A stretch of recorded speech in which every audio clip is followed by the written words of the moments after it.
Coffee பவுடருக்கும் கணக்கு பண்ணி நீங்க எடுக்கிற டிசிஷனுக்கு இதுதான் காரணம். இது டே 4 ஆஃப் டிசிஷன் மேக்கிங் சீரீஸ். நாளைக்கு ஒரு முக்கியமான கண்டென்ட் இருக்கு. 4 வருஷமா நல்லா இல்லாத ரோடு திடீர்னு எப்படி நல்லா மாறுது. சம்மர் சீசன்ல ஏசி ஆட்ஸ் நிறைய வருது அண்ட் வாட்டர் ப்ரூஃபிங் ஆட்ஸ் மழை காலத்துல மட்டும் வருது.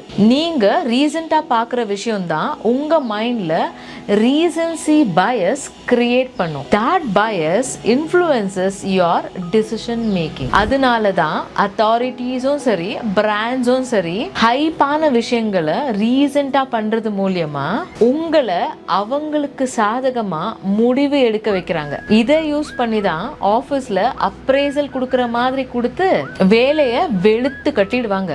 அப்ரைசலை பார்த்த சந்தோஷத்துல நீங்களும் அவங்க சொல்றதுக்கு முன்னாடி அடிஷனல் ப்ராஜெக்ட்ஸை அக்செப்ட் பண்ணிடுவீங்க. இது குணப்படுத்த முடியாத பிரச்சனை இல்ல.